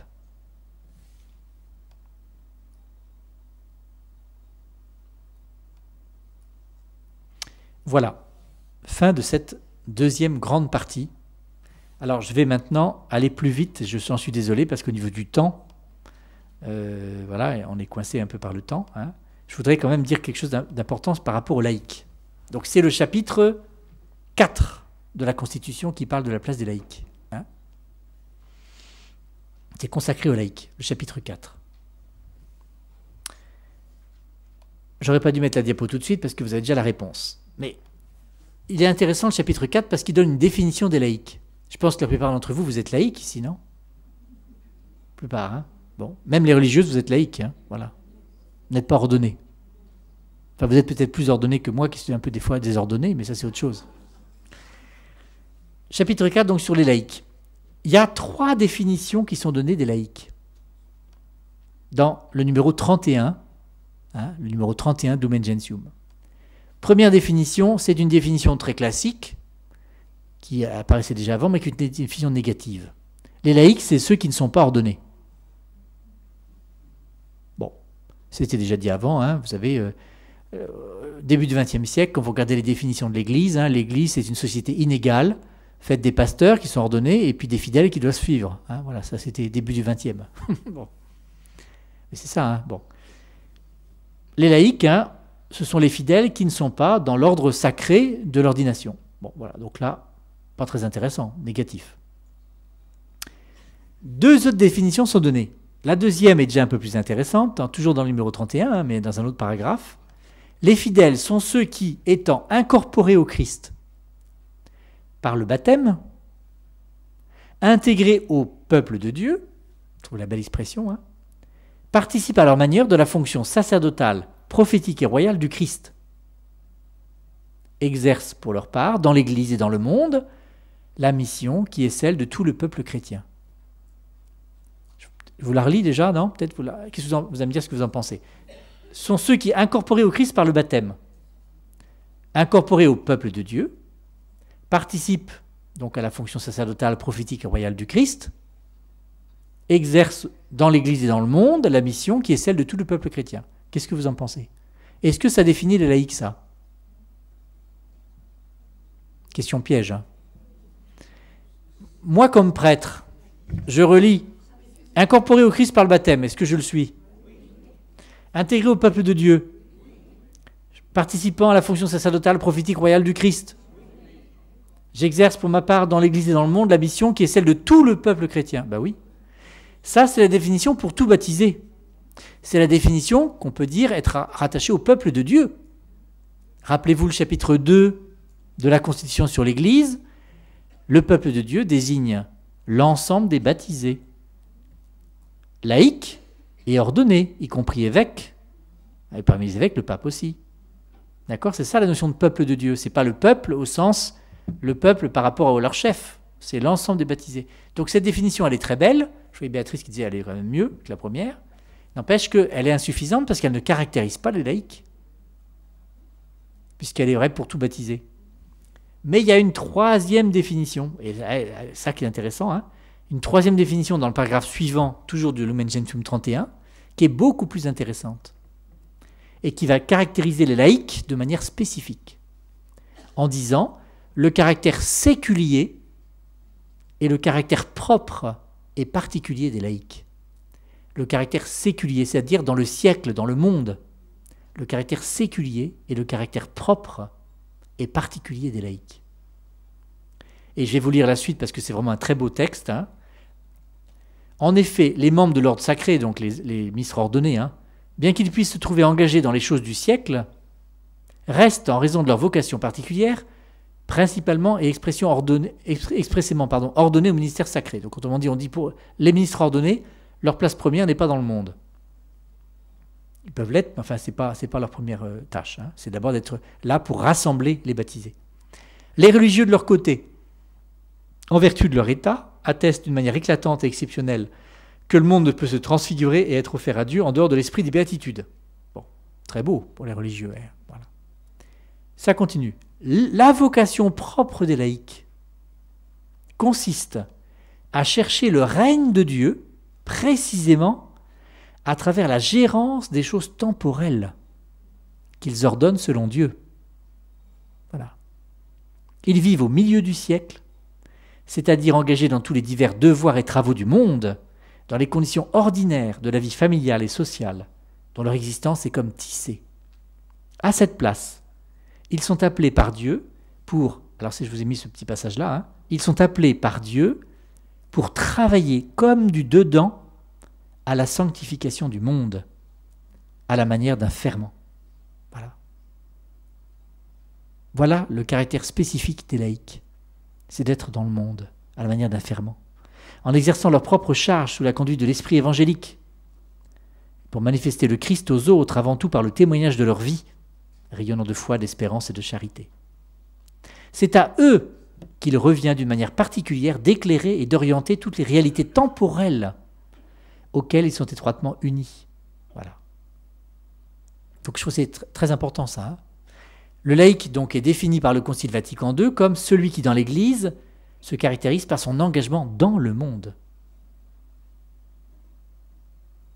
Alors, certes, après le numéro 31, il y a la suite, 32 et le 33, et le 33 dit bien que quelques laïcs peuvent s'engager dans l'Église de manière forte. Mais ce n'est pas la vocation de tous les laïcs. Quelques laïcs peuvent s'engager dans l'Église de manière forte, et voilà, je vous lis par exemple le numéro 33, hein, les laïcs peuvent en outre, de diverses manières, être appelés à coopérer plus immédiatement avec la hiérarchie, de la même façon que des hommes et des femmes étaient des auxiliaires de l'apôtre Paul dans l'Évangile. Voilà. Bon, d'accord, mais ce n'est pas la vocation première. Hein. Et je me dis, alors ça c'est une petite réflexion plus personnelle, je me dis qu'aujourd'hui, au moins dans l'Église en France, parce que je ne connais pas ailleurs, il y a un petit risque que vous, les laïcs, vous soyez happés par la vie de l'Église. Parce que la vie de l'Église a tellement de besoins, et on veut tout tenir en plus dans l'Église, on veut que tout existe, etc., que du coup on vous happe pour les tâches ecclésiales, et on est très heureux de vous trouver. Mais le risque, vous voyez, c'est que du coup, de plus en plus de laïcs se trouvent investis dans l'Église, et quid de l'investissement dans le monde. Bon. Et si on se trouve à, vous voyez, à faire des choix, quel choix on va faire, quoi. Est-ce que, vous voyez, bon, quand on est un peu malheureusement pris par des activités importantes, des engagements importants dans le monde, je sais pas quoi, conseiller municipal dans sa commune ou responsable d'association, etc. Et puis en plus des engagements d'église, on dit, bon, on peut plus tout faire. Mais je trouve que c'est une vraie question, ça, forte. Peut-être faut-il laisser tomber des pans entiers de ce qu'on fait dans l'église, parce qu'on veut maintenir plein de trucs, plein de structures, pour se dégager. C'est une vraie question, hein, je trouve. Parce que si soit on dit le concile s'est planté, dans ce cas-là on met le concile dans un tiroir, c'est bien. Soit on pense que le concile Vatican II a dit des choses fortes et vraies, et à ce moment-là, il faut en tenir compte. Donc vous voyez que quelques laïcs sont engagés dans la vie de l'Église, ok, mais que beaucoup de catholiques se retrouvent investis dans les activités d'Église au détriment d'activités dans le monde, ça peut poser problème, quoi. Parce que du coup, l'Église, elle tourne sur elle-même, quoi. Alors qu'elle est faite pour être tournée vers le monde. Hein, elle est tournée en amont vers Dieu et en aval vers le monde. S'il n'y a plus personne qui fait le lien entre l'Église et le monde, vous voyez, ces passerelles-là, c'est dramatique. Donc voilà. Je ne prêche pas pour ma boutique parce que je suis très content de trouver plein de gens qui travaillent dans la paroisse où je suis. N'empêche que je trouve que c'est une vraie question à porter ensemble. Hein. Voilà, je voulais insister sur ce point-là qui me semblait un point important par rapport aux laïcs. J'avance, il me reste 7-8 minutes, ça devrait aller à peu près. Donc mon point suivant, c'est l'appel à la sainteté. On avance doucement, on était au chapitre 4 sur les laïcs, on arrive au chapitre 5, l'appel universel à la sainteté. Alors ça, je crois que c'est un point qui a vraiment été reçu, hein, un point du concile qui a été bien reçu, qui a été énormément repris après le concile. Hein. Avant le concile, en caricaturant un petit peu, tous les baptisés n'étaient pas appelés à la sainteté, quoi. C'était les religieux. Hein. Bon, vous l'êtes encore, hein. Vous l'êtes encore, mais n'empêche que voilà, c'était quand même réservé à la vie religieuse, à la vie consacrée, quoi. Hein. Le concile, hein, apparemment, quand on lit les quelques commentaires que j'ai pu lire sur l'ambiance du concile, les pères du concile n'ont sans doute pas mesuré à quel point c'était important ce qu'ils ont réaffirmé. Et après coup, ils s'en sont rendus compte. Hein. Mais voilà, ça n'a pas provoqué de débat. De dire que c'était l'appel universel à la sainteté, voilà, il n'y a pas eu vraiment de débat. Voilà. Puis après, je crois qu'il... Voilà. Mais c'est vraiment un point majeur. Hein. Tout baptisé, en fait, il faut mettre ce chapitre, rappelez-vous, la dernière fois j'avais fait ça, il faut le mettre en lien avec le peuple de Dieu, hein, et au mystère de l'Église. L'ensemble des baptisés, nous sommes tous appelés à la sainteté. Chacun selon des moyens différents, selon des chemins différents, mais il n'y a pas de chemin qui ne permettrait pas d'accéder à la sainteté. Il n'y a pas des chemins qui permettraient d'y accéder alors que les autres ne pourraient pas, vous voyez, voilà. Il y a des chemins propres, mais tous les chemins de nos vies humaines sont des chemins, hein, où nous sommes appelés à vivre la sainteté. Et je crois que c'est pour la première fois qu'un concile a reconnu que la sainteté, finalement, c'est le cœur de la vie de l'Église. À quoi elle sert l'Église? Si on veut la comparer avec une entreprise, hein, une entreprise, je ne sais pas quoi, qui fabrique des yaourts, elle sort des yaourts. Hein, l'entreprise d'Église, elle sert à quoi? Elle fait sortir quoi comme produit? Eh bien, de la sainteté. Voilà, elle sert à produire des saints. Voilà. La sainteté, c'est la finalité de l'Église. On peut le dire autrement, hein, c'est la communion avec Dieu. Si on veut reprendre les termes de communion que j'utilisais tout à l'heure, hein, la communion avec Dieu, c'est la sainteté. C'est pas autre chose. C'est de laisser la vie de Dieu couler en nous. C'est ça la sainteté. Vous voyez, parler de la communion, c'est pareil. Hein. Cette sainteté va se traduire de différentes manières, hein, selon les charismes, la vocation de chacun, etc., les réalités de vie, les états de vie, etc., bien sûr. Mais bon, mais tout le monde y est appelé. Et c'est intéressant parce que la Constitution sur l'Église, là, dans ce chapitre, elle reprend certains états de vie. Alors bien sûr, les religieuses, les consacrés, on est tous appelés, mais voilà, la vie de couple, la vie de famille. Hein. Je vous lis la Constitution, ce qu'elle dit, hein, elle parle de la sainteté des époux. Ah, moi, je n'ai pas trouvé ça avant. Hein. La sainteté des époux qui, dans un fidèle amour, s'aident mutuellement, durant toute leur vie commune, à répondre à la grâce et ensemble élèvent dans les vertus chrétiennes les enfants que Dieu leur donne. Voilà. Spiritualité conjugale, spiritualité familiale. Bon. Mais tous les baptisés sont appelés, donc pas simplement ceux qui sont en couple, ceux qui sont célibataires, qui ont fait le choix de la vie consacrée, ou qui ne l'ont pas fait, qui sont célibataires parce que c'est comme ça, la vie fait que. Voilà, hein, ils sont tous appelés parce que tous baptisés. L'appel à la sainteté étant lié au baptême, tout baptisé est appelé à la sainteté. Ce n'est pas lié à un type de vie particulière, vous voyez, c'est lié à la vie baptismale. Quand je suis appelé à être chrétien, je suis appelé à la sainteté. Vous avez peut-être des catéchumènes dans vos communautés chrétiennes, non? Des jeunes ou des adultes qui se préparent. Ben, s'ils se préparent au baptême, ils sont appelés au baptême, ils sont appelés à la sainteté, en fait. C'est pas autre chose. À la place de dire tu es appelé au baptême, tu peux lui dire tu es appelé à la sainteté. Ah, bah oui. Voilà, c'est ça. Hein. C'est pas autre chose.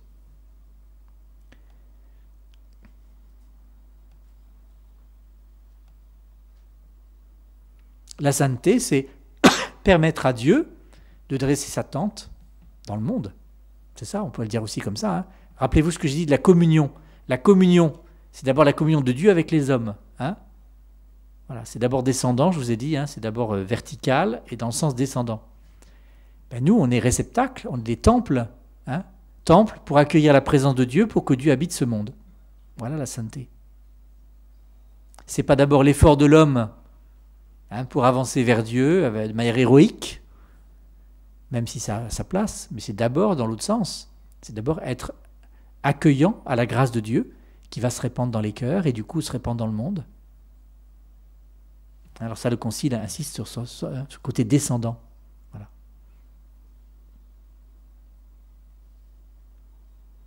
L'orientation vers la sainteté est identique à l'orientation eschatologique de l'Église, c'est-à-dire vers la fin dernière, qui est le chapitre sur le chapitre 7. Hein. Le chapitre 7 de la Constitution nous parle des fins dernières. Hein.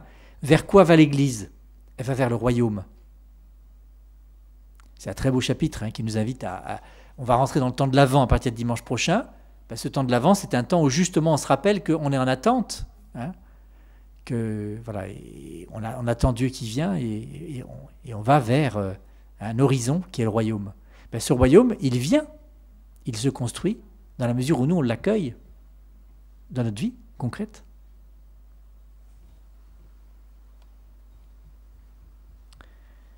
Voilà pour ce point 5. Alors je finis sur Marie, ça va être ma conclusion quasiment, parce que comme il va être l'heure, j'avais éventuellement un petit point de conclusion, on va s'arrêter comme ça, pour respecter les horaires. Hein. Marie, c'est le chapitre 8. Marie, c'est le chapitre 8 de la Constitution sur l'Église. Vous savez que je vous avais dit, il y avait eu des débats, hein, pour savoir si Marie, il ne fallait pas en faire un texte à part. Hein. Certains pères du Concile avaient discuté pour dire est-ce qu'il ne faut pas faire un... Voilà. Et du coup, les pères du Concile ont décidé de ne pas mettre le texte sur Marie comme un texte à part, mais de le mettre dans la Constitution sur l'Église. Et ça a été un point capital, ça. Parce que ça veut dire que Marie, elle est dans l'Église d'abord, pour commencer. Hein? Elle n'est pas une quatrième personne de la Trinité. Au nom du Père et du Fils et du Saint-Esprit, Marie. Non. Non. Ah bon, voilà, mais c'est important. Hein? Donc elle est membre du peuple de Dieu. Elle est membre du peuple de Dieu, donc elle est bien, par les pères, remise à sa place au sein de l'Église, mais en même temps, elle est la première. La première en chemin. On a un beau chant, hein, qui a été repris et qui a été donc conçu d'ailleurs par une des sœurs ici, une sœur Oblate. Hein, voilà, la première en chemin. Marie, tu nous entraînes. Voilà, elle est la première en chemin, mais elle est bien dans la cordée. Hein. Si on prend l'image de la cordée, elle fait partie de la cordée. Voilà, et dans l'Église. En même temps, elle est la première qui nous entraîne. Hein. On pourrait dire que le fait de finir la Constitution sur l'Église par un chapitre sur Marie, ça dit l'Église, parce qu'entre Marie et l'Église, il y a énormément de points communs. On ne peut pas isoler Marie de l'Église, on ne peut pas isoler l'Église de Marie.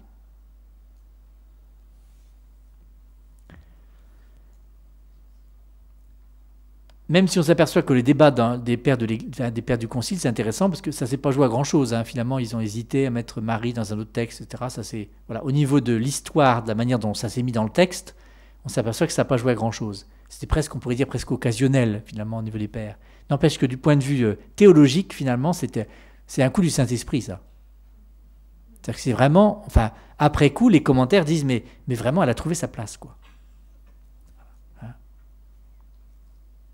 Tout ce que l'on peut dire de Marie, en fait, on peut l'appliquer à l'Église. Marie est figure de l'Église. Hein?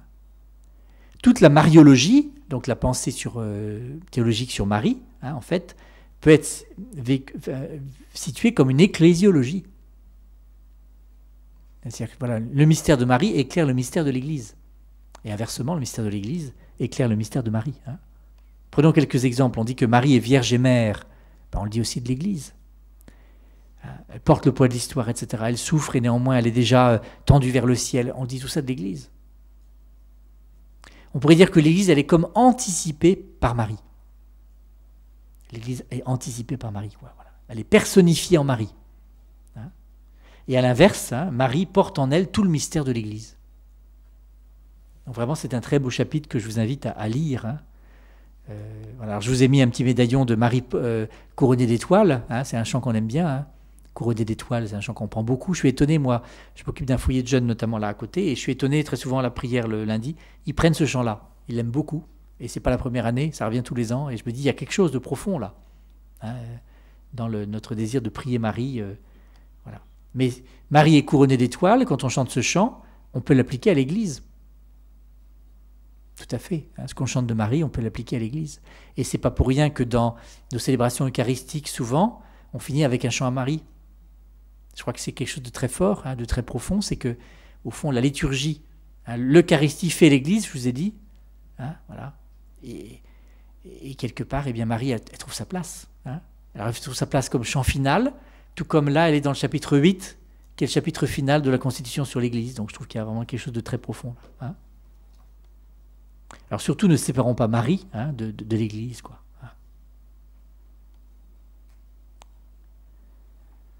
Voilà, je vais m'arrêter là parce qu'il est 10 heures, et puis on va comme ça laisser place à quelques questions, si vous en avez, pendant quelques minutes.